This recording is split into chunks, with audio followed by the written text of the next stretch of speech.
নমস্কার সবাইকে।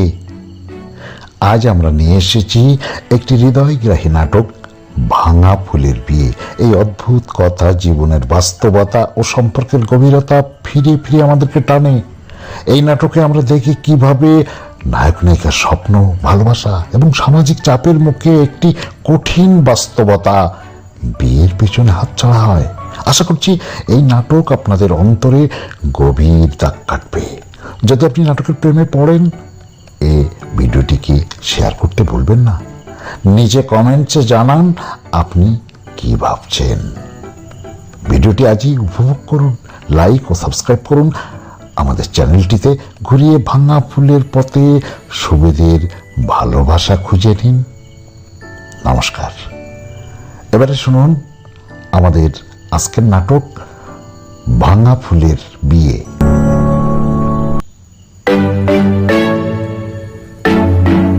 আমাদের একটু বিনোদনের আজকের শ্রদ্ধাঞ্জলি, ভাঙা ফুলের বিয়ে। ভাঙা ফুলের বিয়ে, ভাঙা ফুলের বিয়ে।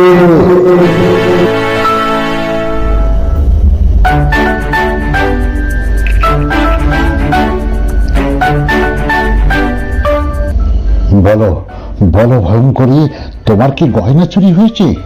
গলাশের 7 ভরির হারটা, তারপর বালা বাউটি কানে সব চুরি হয়েছে। ওগুলো তো সব সময় তোমার সিন্ধুকে রাখা থাকে না। তাহলে কি দাদা সিন্ধুক ভেঙেই গয়নাগুলো চুরি করে নিয়ে গেছে? তা কেন হবে? হ্যাঁ, তা কেন হবে?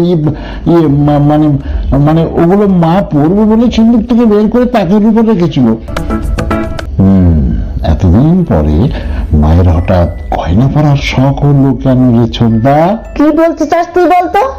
তার মানে কি তুই বলতে চাস গয়নাগুলো চুরি হয়নি? হবে কেমন করে?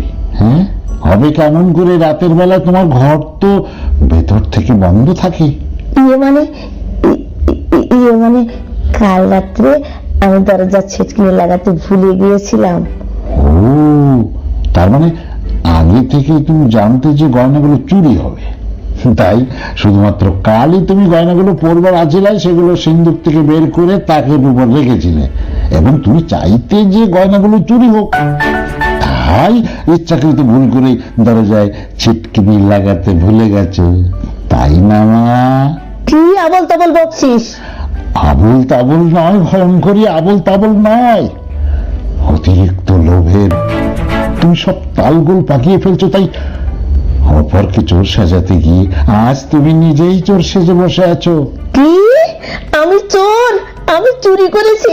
বলো বলো, আমি তোমার কি চুরি করেছি? আমার সুখ, আমার শান্তি, আমার আনন্দ। আর কি তুমি চুরি করেছো জানো? জানো ভয়ঙ্করী, নামের সঙ্গে চরিত্রের কি অদ্ভুত মিল তোমার। খবরদার বাবা, খবরদার, মাকে অসম্মান করে কথা বলবে না বলে দিচ্ছি। আমারও শেষ কথা শোন। হয়তো তোদের অত্যাচারেই ছেলেটা বাড়ি ছেড়ে পালিয়েছে, নয়তো তোরা মা ও ছেলে মিলে আমার প্রভাতকে গুম খুন করেছিস। নয়, হ্যাঁ। কাজেই দাদাকে যদি খুঁজে না পাই, তোমাদের আমি পুলিশে দেব। শুধু ওরে আমার যে পা টলছে, আমার মাথা ঘুরছে। ওরে প্রভাত, তোর মনেই এই ছিল? শেষে আমাদের মা ছেলেকে তুই এইভাবে ফাঁসিয়ে গেলি। ওরে প্রভাত রে প্রভাত, এই জীবনে যদি একবার তোকে সামনে পেতাম।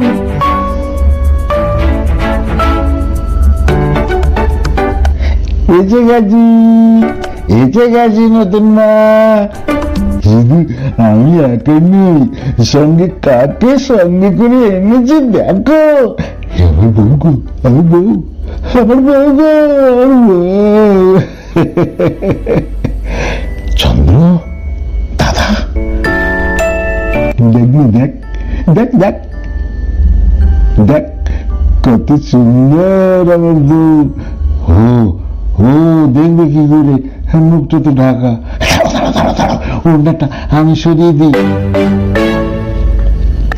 চুপ কর, এই মুহূর্তে ওই মেয়েটা বাড়ি থেকে বের করে দে। না না, ওই মেয়েটা আমার বউ। আমার বউকে আমি এই বাড়িতেই রাখবো। তবে যে শয়তান, নক্ষত্র থামো। বাবা বাবা, লগ্নভ্রষ্টের হাত থেকে রক্ষা করে উনি যদি আমায় অন্যায় করে থাকেন, আপনারা আমাকে ক্ষমা করুন বাবা, আপনারা ওকে ক্ষমা করুন। আমি ওর হয়ে আপনাদের কাছে ক্ষমা চাইছি। ক্ষমা তুমি কেন চাইবে মা? তুমি কেন ক্ষমা চাইবে? ক্ষমা তো আমারই চাওয়া উচিত। আমার মানসিক ভারসাম্যহীন ছেলেটা হয়তো তোমার সম্মান রক্ষা করতে গিয়ে তোমার জীবনেরই বিরাট কিছু ক্ষতি করে ফেলেছে। পারলে তুমি ওকে ক্ষমা করে দিও না। বাবা, বাবা গো, বাবা, বউকে এনে আমি কি অন্যায় করেছি? না না, অন্যায় নয় বাবা, অন্যায় নয়। যে মহত্বের পরিচয় তুই দিয়েছিস তার জন্য গর্বে অহংকারে বুকটা আমার ভরে গেছে। তাই তো পরম করুণাময় ঈশ্বরকে আমি ডেকে ডেকে বলছি, ওগো দয়াময়, যুগ যুগ ধরে তুমি আমাকে এই হাবার মতোই হাবাগোবা সন্তানের পিতা করে পাঠিও ভগবান, হাবাগোবা সন্তানের পিতা করে পাঠিও, কিন্তু এমন হিংসা কূটবুদ্ধি সম্পন্ন সুস্থ সন্তানের পিতা করে পাঠিও না, না পাঠিও না, পাঠিও না। কি বললে? মাগো, বুক ভরা অভিমান চেপে রেখে কেন আর নিজের আত্মাকে এভাবে কষ্ট দিচ্ছ? আনন্দ করো মা, আনন্দ করো, আনন্দ করো। বৌদিকে তুমি বরণ করে ভেতরে নিয়ে যাও, আর আমি চললাম আত্মীয় পরিজন পাড়ার মানুষদের এই শুভ সংবাদ জানাতে। শুভ সংবাদ না ছাই। কেন ছোট মা, কেন? আমি বউ এনেছি বলে তুমি রাগ করছো? আমার বউকে দেখো, ও ছোট মা, ছোট মা, আমার বউকে দেখো, তোমার সব রাগ কমে যাবে। আমার ছোট মাকে প্রণাম করো। আমায় আশীর্বাদ দিন মা। থামো, বোকা শোকা ছেলে পেয়ে বেশ তো গলায় ঝুলে পড়েছে দেখছি। বলি, কি যৌতুক দিয়েছে তোমার বাবা, আর কত ভারী গয়না এবার পরিয়ে পাঠিয়েছে দেখি।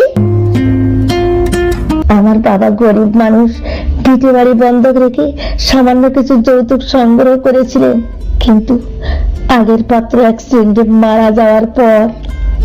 অসাদ কাঁদুনি, আমাদের শুনিয়ে লাভ নেই। যৌতুকের বিয়ে আমরা মানি না। কাজে ভালো চাও তো বউ হওয়ার আশা ছেড়ে দিয়ে বাড়ি মানে কে বাড়ি থেকে কেটে পড়ো। না না, বউ যাবে না, আমি বলছি আমার বউ যাবে না। প্রভাত, একজন পুরুষের কাছে তার স্ত্রীর রূপ আর সৌন্দর্যটাই তো বড় যৌতুক মা। আর স্ত্রীর শ্রদ্ধা ভক্তি ভালোবাসাই তো বড় গয়না। সেই যৌতুক আর গয়না যখন আমি পেয়ে গেছি, আর আমি কিচ্ছু চাই না, কিচ্ছু চাই না। কিন্তু আমরা চাই এই মেয়েটা, এখনো বলছি ভালো ভালো কেটে পড়ো মেয়েটা, কিন্তু কপালে অনেক দুঃখ আছে। না না না, এভাবে আপনারা আমায় তাড়াবেন না। তাড়াবো না তো কি তোকে পাঁচটানি সাজিয়ে রাখবো?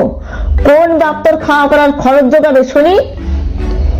এক বস্ত্র পরে আমি সারা বছর কাটাবো মা।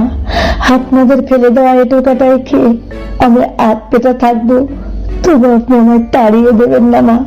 ছোট মা, ছোট মা, আমায় তাড়িয়ে দেবেন না। এই কালামুখী, অ্যাক্সিডেন্টে তোর বর মরলো আর তুই মরতে পারলি না? এই বরবরটার গলায় ঝুলে আবার আমাদের জ্বালাতে এসেছিস? আহ আহ মাগো, আহ! অন্যান্য হতচ্ছাড়ি, হারামজাদি, মোর মোর মোর হতচ্ছাড়ি। খবরদার, খবরদার ছোট মা, খবরদার, আমার বউকে মারবে না বলছি। তাহলে তাহলে তোমাকে আমি তোর এত বড় সাহস, তুই আমার মায়ের দিকে তেড়ে যাস, তোকে আজ আমি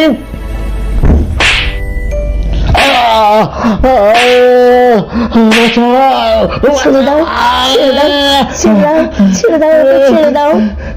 তোমার পায়ে পড়ি ছোট মা। এই হারামজাদি, বাড়ি থেকে বেরো বলছি, বেরো বেরো।